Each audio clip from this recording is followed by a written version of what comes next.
মা বাবা ডিভোর্সের পর একটা সন্তানের পরিস্থিতিটা কি হয় ভিডিওটা দেখলে বুঝতে পারবেন। ভালো লাগলে ভিডিওটা শেয়ার করে দিবেন। তো চলুন ভিডিওটা শোনা যাক। 8 বছর হলো মায়ের ডিভোর্স হয়েছে। মা অন্য একটা পুরুষকে বিয়ে করেছে, বাবাও অন্য একটা মহিলাকে বিয়ে করেছে।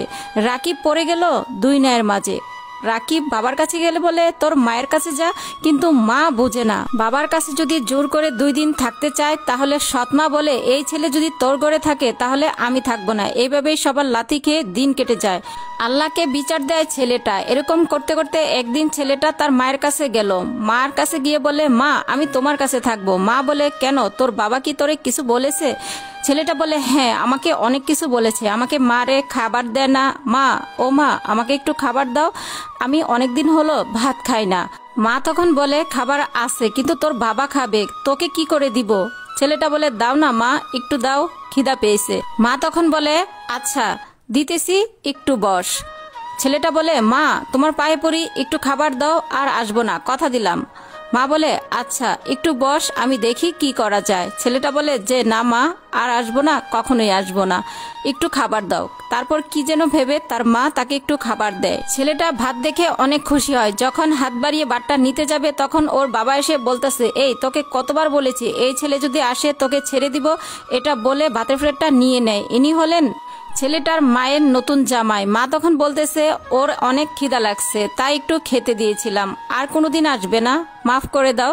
লোকটি বলে উঠলো আবার কথা বলিস, তোর অন্যখানের ছেলে আমি কেন লালন পালন করব, আমি কেন খাবার দিব? এখনই চলে যেতে বল, না হলে আমার মতো খারাপ কেউ হবে না। এজন্যই বলি এত খাবার কই যায়। এসব শোনার পর ছেলেটার মা বলল শুনছিস, তোর জন্য আমাকে কত কথা শুনতে হয়, মার খেতে হয়, তোর জন্য সংসারটা অশান্তি লেগেই থাকে, কি চাস তুই? ছেলেটা বলল এমন করে বলছো কেন মা, তোমরাই তো আমাকে জন্ম দিয়েছো, আমি কোথায় যাব তোমাকে ছেড়ে? মা বলে এত কিছু বুঝি না, তুই আমার সামনে থেকে চলে যা, এই বাড়িতে কখনোই আসবি না, আর যদি আসিস তুই আমার মরা মুখ দেখবি। ছেলেটা রেগে বলল আমাকে দেখো না, দেখতে চাও না, কেন তাহলে জন্ম দিয়েছো? আমাকে যদি খাবার দিতে নাই পারো তাহলে কেন পৃথিবীতে আনলে আমাকে? আমাকে যদি ভালোবাসা না দিতে পারো তাহলে কেন আমাকে নিলে? কি দোষ ছিল আমার? কেন আমার জীবনটা নষ্ট করে দিলে? তোমরা দুজন যদি আমাকে সন্তান হিসেবে নাই মানতে পারো তাহলে ভালোবাসার জন্মটা কেন দিলে? আমার কি দোষ ছিল তোমাদের মাঝে জন্মটা নেওয়া?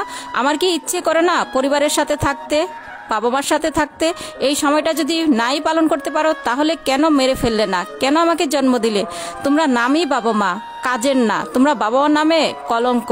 আমি আর আসবো না, তোমরা সুখে থেকো, ভালো থেকো। তখন ছেলেটা যাবার সময় তার সৎ বাবা ছেলেটার কলার ধরে তাকে এমন জোরে ধাক্কা দিল সে দেয়ালের সাথে পড়ে তার মাথাটা ফেটে গেল আর সেও সেখানে মরে গেল।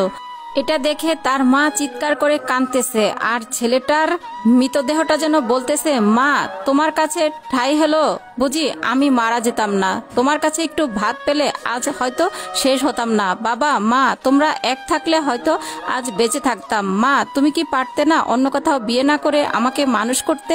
বাবা তুমি কি পারতে না সবকিছু ঠিক করে নিয়ে মাকে নিয়ে নতুন করে বাঁচতে? মা তুমি চাইলেই আমাকে রাখতে পারতে, বাবা তুমি চাইলেই আমাকে খাবার দিতে পারতে। তোমরা যদি এক থাকতে তাহলে আমার কিছুই হতো না। এমনও হাজারো মা বাবার কারণে নিষ্পাপ শিশুদের জীবন নষ্ট হয়ে যায়। হয়তোবা এটা নিছক একটা গল্প, ভুল ত্রুটি হলে ক্ষমা করবেন আর ভিডিওটা বেশি বেশি শেয়ার করে সবাইকে দেখার সুযোগ করে দিবেন। তো ভালো থাকেন, সুস্থ থাকেন, আল্লাহ হাফেজ।